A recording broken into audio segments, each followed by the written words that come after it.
So we've covered the concept of enthalpy, and I briefly mentioned in yesterday's video the idea of Hess's law, where if we're trying to figure out the enthalpy of formation of a reaction, it is equal to the sum of the enthalpies of formation of the products minus the sum of the enthalpies of formation of the reactants. We can take this same concept now and apply it to another level, because reactions are not just one simple step things. Reactions, chemical reactions, usually occur in multiple steps. And so as a result, when we're talking about enthalpy, we can say that enthalpy is a state function. This is something that's proven with math, thermodynamics, higher level calculus. We don't need to cover that. But what we need to know is something that is a state function is path independent. Another way of saying that is whatever we're measuring does not depend on the path that the reaction takes. So, for example, let's look at a very familiar energy diagram down below.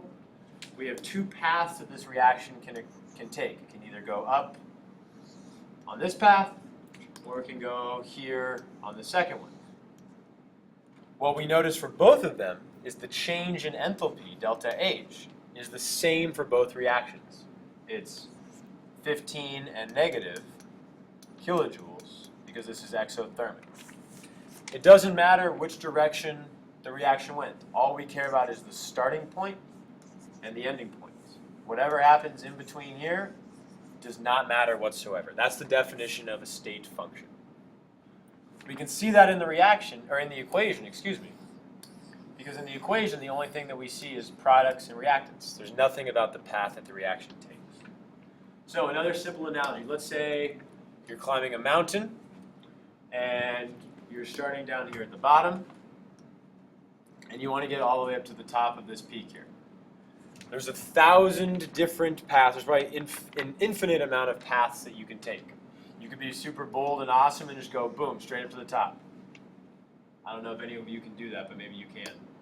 Or maybe you take the longer, more scenic route, and you weave around here, and you weave around here, and you weave around here until you get up to the top. No matter what path you take, the elevation change is still going to be the same. This height is still going to be the same. So this is another way of thinking about state functions. They're path independent. The path that you take doesn't matter. All that matters is your final conditions and your initial conditions.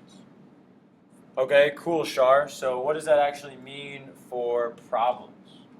Well, what it means is if we're talking about the enthalpy of a reaction, and a reaction occurs in multiple steps, the enthalpy of the reaction is going to be equal to the enthalpies of all those different steps added together, however many steps that might be. This doesn't make that much sense when we look at it just as an equation. It makes a lot more sense when we look at example problems. So we're going to go over 3 example problems in this video to try to understand this concept of Hess's law. So, first one. This question asks, what is the enthalpy of formation for the reaction below? So we're given an overall reaction here where 2 moles of A plus 1 mole of B produce 1 mole of D. Again, I'm not using elements or molecules yet. Let's just stick with some random letters.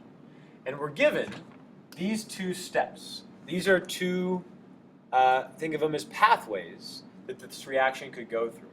It might need both of them, it might need none of them, it might need some of them to be in different directions.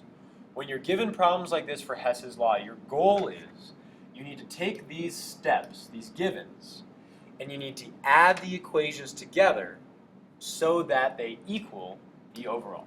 Think of this like in algebra when you're setting up systems of equations. It's the same exact concept here. So we know that on the reactant side, when I add the equations together, I'm going to need to have 2 moles of A and 1 mole of B. Well, let's just see what happens if I add these equations together right now. I have 2 A's here, so I'm going to write those as 2 A's. I have on the reactant side 1 C and 1 mole of B. On the product side, I have 1 mole of C and 1 mole of D. So again, just like with math, if you have the same thing on both sides, we can cancel it out. So all we're really left with here is 2 moles of A plus 1 mole of B produces 1 mole of D. That matches exactly what the goal was. So now if I'm trying to figure out, as the problem asks, the enthalpy of formation for the reaction, delta H naught formation for the reaction, I need to think about what steps did I go through to get to that reaction. Well, I went through this step once, which has its own enthalpy of formation, and I went through this step once, that has its own enthalpy of formation. So all I need to do, if I want to figure out the enthalpy of the overall reaction, is I just need to add up. I'm going to call this reaction 1 and this reaction 2. I'm just arbitrarily calling those that. I need to take the enthalpy of reaction 1 plus the enthalpy of reaction 2. So if I plug in the numbers, the enthalpy for reaction 1 was negative 100, and for reaction 2 was negative 200. So negative 100 plus negative 200 gives me negative 300 units of kilojoules per mole. Okay? Pretty straightforward example because I didn't have to manipulate these steps at all. All I had to do is take the reactions as written and add them together. But what if I need to manipulate them? Things get a little trickier then. So here's another example. Again, not dealing with elements or compounds yet. Let's just stick with regular letters. So what is the enthalpy of formation? We're trying to figure out delta F of the reaction. For the reaction below, we're given the overall 4 moles of A plus 1 mole of B produces 2 moles of C and 1 mole of D. And I'm given these steps right here.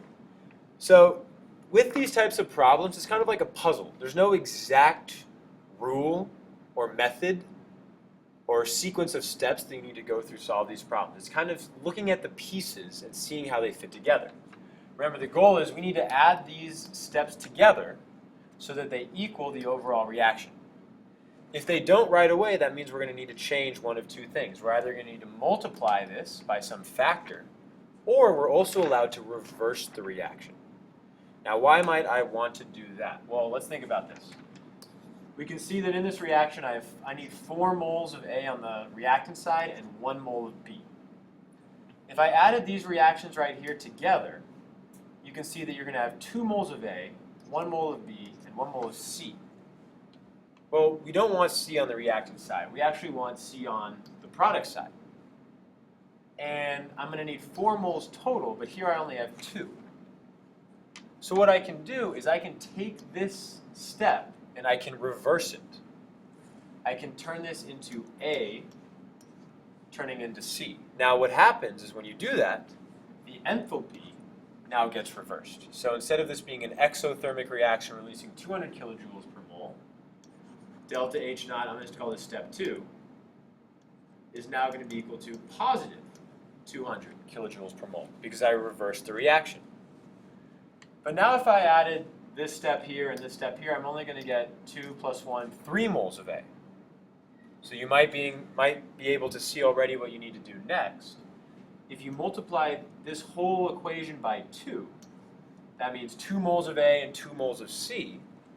Now it's going to give me 2 moles of A on the reactant side.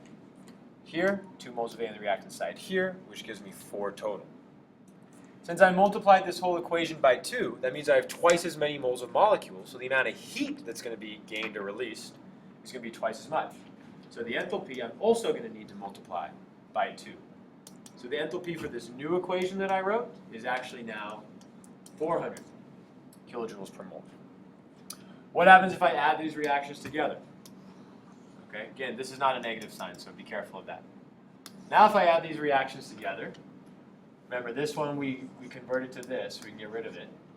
We have 2A plus B plus 2A produces D plus 2C. Well, does that match what I want up here? 4A, yep, I can combine these, kind of like combining like terms. 4A plus B produces 1 mole of D plus 2C. So this now matches what I wanted originally. So now we got to answer the actual question. The delta H of formation of the reaction. Well, I just got to add up the equations that I used. delta H naught of 1 plus delta H naught of 2 with the new numbers based on the changes I made to the reaction. So I didn't change number 1 at all. It's still negative 100. But reaction 2 now has an enthalpy of positive 400. So I'm going to add positive 400. So for total, this is going to give me a final answer of kilojoules, 300 kilojoules per mole for this reaction. In class, we'll talk about exactly why when you reverse a reaction, it makes the value positive. It's very simple to look at with a diagram, but for now, just take it as is. If you switch a reaction, the sign of the enthalpy switches. Negatives become positive, positive becomes negative. Let's do one last problem now, where we're dealing with actual compounds. So, this says problem 2, yeah, whatever, I know it's problem 3. Calculate the enthalpy, which is also spelled wrong, goodness, for the following reaction. N2 plus 2 moles of O2 produce 2 moles of NO2 using the following two equations. So again, this is kind of like a puzzle.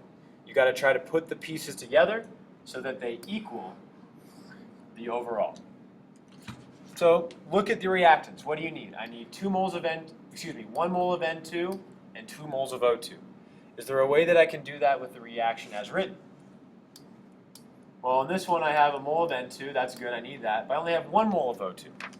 Okay, so it's not going to work just as is. Let's look at the next equation. I have 2 moles of NO2 on the reactant side, but I actually need those on the product side.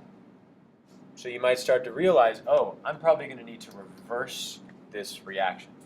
So let's go ahead and do that. Now I have 2 moles of NO, we're reversing this, gas, plus 1 mole of O2 gas, producing 2 moles of NO2. So now this delta H of formation of this reaction, since I switched it, needs to be negative 112 kilojoules. So now let's look at the two equations I have if I add them together. Okay? Boom. I have 1 mole of N2. I have 1 O2 plus another O2, so 2 moles of O2. I have 2 moles of NO. And then on the product side, I have 2 moles of NO plus 2 moles of NO2. Does that match what I wanted? Ooh, not exactly. But you see that on both sides in the reactants and products, we have 2 moles of NO, so they cancel. So I'm really just left with N2 plus 2 moles of O2 produces 2 moles of NO2. That is what I wanted up here. Check. Now I just got to plug in the numbers. Delta H naught for the reaction is going to be equal to delta H naught of 1 plus delta H naught of 2. But remember what I did with delta H naught of 2, I switched the sign. So this is going to be 180 plus negative 112 for a final answer of 68 kilojoules. That's the amount of heat that would be released in this reaction based on the steps that happened below. Again, there's no exact strategy for solving these problems. It's kind of like a puzzle. You got to think about how the pieces are going to go together. The one hint that I would give is if you see a molecule in one of the steps that's not in the overall equation, you need to recognize that that needs to get canceled out. So for example, if we look at this first equation, we would see we have N2, that's in the overall equation. We have O2, that's in the overall equation. And we have NO. That is not in the overall equation. Something that's not in the overall equation that gets canceled out is called an intermediate. Kind of like a spectator ion, if you think back to what we learned with reactions, net ionic equations. So your goal, if you see any intermediates, you need to get them to cancel out. And so since the equation below had that same intermediate on the product side, that allowed me to figure out, oh, I need to flip that reaction so that both of those can get canceled out. We'll get a ton of practice with these problems in class. Otherwise, that's it for Hess's Law.